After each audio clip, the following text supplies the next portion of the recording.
fine. So I'll demonstrate the lid, how I make the lid. The important thing as well about the lid, by the way, is all the lids that I saw, none of the tops had any dimples in them, any marks from the pikes, and we've had pikes at each end here, and they'd have been turning the wood from actually a strap round here, or they could have had pulleys and mandrels like I'm using here, which would have been perfectly acceptable. But the main thing is, they never had anything in the bottle top here, and you notice, of course, when you're hollowing each one of these lids as you go down, you're never going to have any mark in any of those lids. You will in the bottles though, and I'll show you that one when we get there. But for now I want this to be dead centre. That's not quite dead centre, so I'll just lift it up a little bit. I can sometimes manage to tighten this enough with my hands so it's okay, but really it needs a bit of a spanner on there, so that's about central there. So I push this is about 11mm, this will make a nice 11mm hole for me, which is really good for when I'm doing my bottles. But when I'm doing it in here, what I want to do is go to a 16mm hole, but I want to start myself off first. See a bit of waggling in there, can't you? Yeah. Okay. As you can see, I've marked it so that I'm not going to go beyond my 16mm, because it's 16mm depth as well as being 16mm diameter. Yeah. Alright, sounding a bit hurried or I'm shouting. It's probably because I'm trying to speak over the top of the noise of this, but also it's I'm working this with my leg, of course, and spinning this this iron wheel. That's going really quite slowly. I don't quite know why that's going as slowly as that. It should go a little bit quicker. I'm just going to drive this in a little bit quicker. So what I'm doing is using my leg now to drive it instead of just having the thing spin. So here we go, push the leg in, push it in. Okay, now of course another lathe that was used at the time was the pole lathe. So you could well have been doing this with a pole lathe. I think it's unlikely that they would have done any kind of deep hole boring with a pole lathe. And Moxon does talk about small work being done, you know, with treadle lathes. So, and this is certainly what I would describe as small work. Now that's going a bit slow, and that's come loose as well, isn't it? So just tighten that one up. I need to have a think about this. It's going a little bit too slow for me. This normally I can get this in a bit quicker.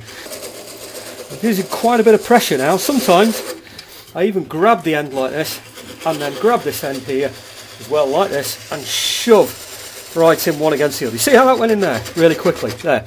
Well, that's of course using one hand there, you see, so you're losing a little bit of stability. Now you see how the spindle gouge has got sort of its wall swept back there, the classical style. Well, I can use that, you see, just to wear away the sides there like that to give me that 16mm hole. I've already got the depth I want, that's what I went down to. What I now need to do get the size of that hole. Now of course the turners in the period would have a pattern, so what they would do is use the spout of the bottle to determine whether that hole has got to the size that they want. Now I've been to Leeds Armouries and I've measured them, so I know that that hole there has to be around about 16mm. We're not talking about absolutely spot on accurate every time. Presumably if you're slightly one side of a millimetre or whatever, then you're going to accept it, you know, because you don't want too much waste. Waste is an important thing, and the quality of the bottles certainly wasn't anything to write home about, I'm afraid. So I think they would have accepted something that was slightly out. Just measure that now. I'll keep it spinning because I might be able to pick it up again. You see how far out I am now. I'm still a couple of mil out, so I need to take a little bit more out of the wall. This is the same as what I'm going to do with a bottle, of course, but except that the bottle is only an 11mm hole, you know, so it really is just boring all the way down and not taking any more off the side there. Okay, see me getting down there. See, I can just get into that corner a little bit there at the end as well. Like so, I'm looking for a radiused approach there at the back, so that will seal the top of the bottle. So it will actually cap off the top of the bottle when it goes into there.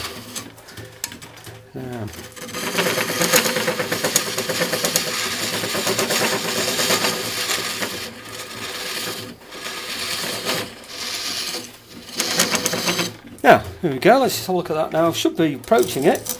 Oh, pretty close, about another millimetre aside there. I'm probably being a little bit cautious because you're watching me as well, don't want to spoil it. That one down there.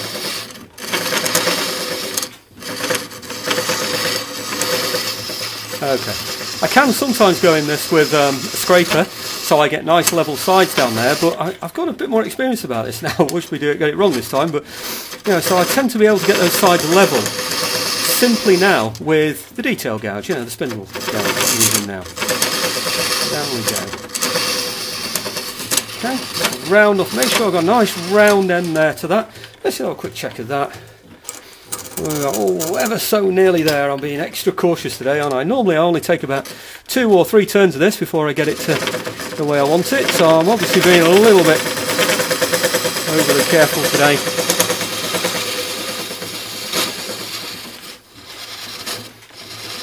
Part of the reason why I'm demonstrating this, folks, is I've got quite a lot of people that are interested in these bottles that I'm doing.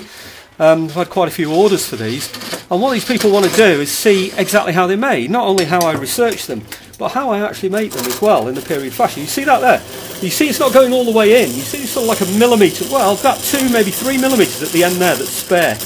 Now if you put that in there, you'll find that is going, oh, actually it's not reaching 16 yet, so I do need to get a bit more depth on that. I thought I'd gone into the 16. Obviously I haven't gone far enough on the 16, so let me just take a little bit more of that away in there. I thought I'd marked that well for 16 as well, and that's obviously not quite 16. Well, what I need to do is just take just a little bit more of that central, just force that down a little bit, because it's whacking it up all the time. So I just want to dig out just a little bit of that in there. See how it's taking that out there. Yeah, it just needs a bit of force. I think it was a bit unwilling in the first place, wasn't it, to come out that. So what I want is the depth. I still need the 16mm depth, you see, but I need it to come to that 16mm depth after it's got beyond that point there, you know, after it's gone beyond that couple of mil, you know, that I've got it on the sides there. So let's just try that now. So I'm still at 16mm, so I'm safe there. I'm going up to about a millimetre, couple of millimetre there. I've got the length in there now, so it's doing the 16mm. It's doing it at about that point there, so I want it a bit further in than that. I don't want it to, because I'm not putting a pointed spout into it, so I do need to round it, just sort of square it off just like a little bit more just at the end there. I don't have to worry about squaring it off too much, because it's a detail gouge. It will naturally go round anyway, so I don't have to worry about that part. I just need to make sure that the full 16-inch length of that spout will go in there, yeah, at the point where I might sometimes, as I've seen in the Leeds Armouries, some of them are rounded off slightly at the end of the spout. Some of them are left square, and that's probably because they fit perfectly and they got lucky with that one, so they'll leave that. Others they've had to round a bit, or maybe they prefer to round, and you know, some they've had to leave square in order to fit in the hole. I don't know about that really, but the main thing is that I get the 16mm that I need.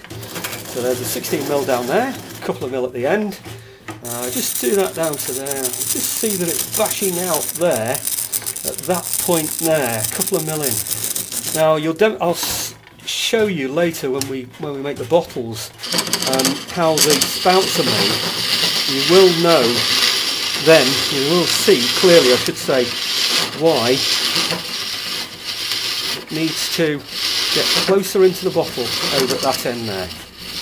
Okay, well, one thing you'll notice in some of the tops there at Leeds Armouries as well is that there's like a nib that's left in the bottle top. Now I could have done that. I could have gone in the side and left that nib there. There is indeed a nib there. You see how it's bumping there? That's a little bit of a nib that I've left in there as well. Not exactly like the ones in the Leeds Armouries. See that there? That's 16mm. That's virtually square all the way down. It's just bumping out just that last little bit there, which is rather nice. I think I should just about do it there, really. So that's the, let's see, gone a little bit further than 16, but that's not going to matter. There's plenty of room in the top of the lid there. So I just stop that spinning, give you a bit of a break from the sound, and give myself a little bit of break from the exercise. Not that I've done that much really, but it's a start, isn't it? So okay, what I'm going to do now is just part this lid off. You know how to part things. Oh, you've seen all of that before anyway. You'll know all of these things. Any lathe turner will know about all this kind of stuff. It's just that it's interesting to know how maybe it was done in the 17th century period.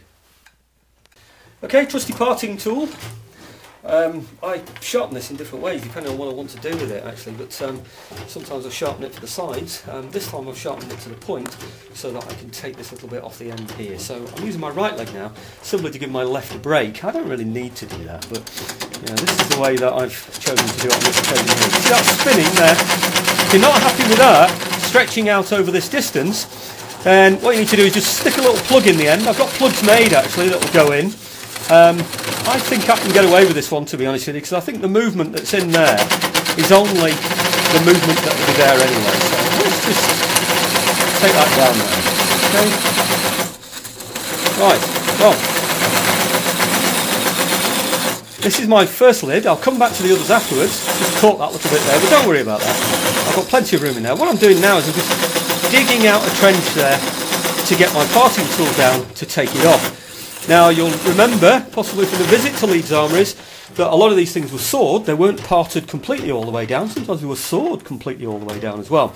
What I need to do now is turn this so it's going to fit fit along level with the spout there, and that this is the lid bit, you know, the bit that you drill the holes into and you shape afterwards. I need to do all that now while it's still attached to this here, because once I attach it, once I put the bottle in here, I can't then play with this and do anything with this. So this is my time now to do the shaping for this.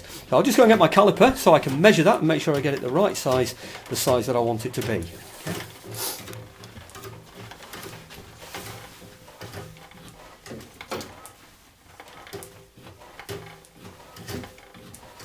Right, now you might remember that from the measurements that this was about 22. Yeah, so I'm going to need to have that one there to 22. It's going to line up with the bottle. So let's take a bit of this off. If you're not happy with this during this stage, you're probably better off just taking it with the doing it with the roughing out gouge. In fact, that's bouncing about enough really for me to want to have the roughing out gouge on that one. So let's just cut that on the wall then, that's not clever. Right, let's just take a bit of that out with the roughing out gouge, because it doesn't want to play, does it?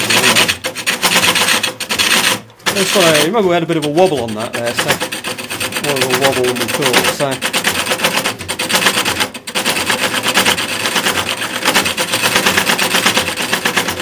if there's any more of a wobble than this, I think I might put that bung in there, you know.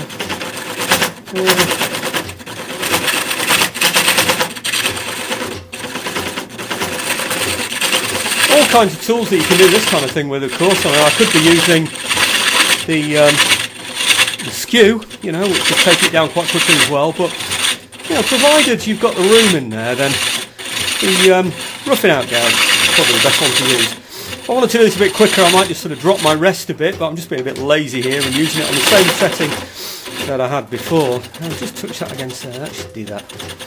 Let me just get a bit of a spin on this, because it's mainly a rubbing action in there, so it's not really so much of a cutting action. Okay. Oops. See, if you catch it, no worries, all it's going to do is just spin on that leather strap that I've got there. Moxon talked about string, by the way. Didn't talk about leather strap. Talked about having string going around it. Oh, that's fine. He also talks about different uses, different types of things. So I mean, you know, maybe string is okay for some things and leather straps for others. It really depends on the kind of stuff that you're going to be turning. Personally, I prefer to use a leather strap. I mean, it came originally with a leather strap. This, whether it was the original one or not, I don't know.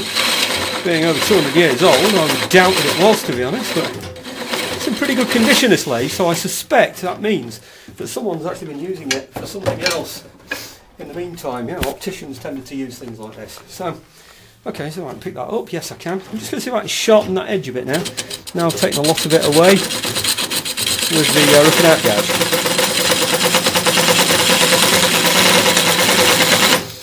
Okay. Right, now the area I'm going to take it down to,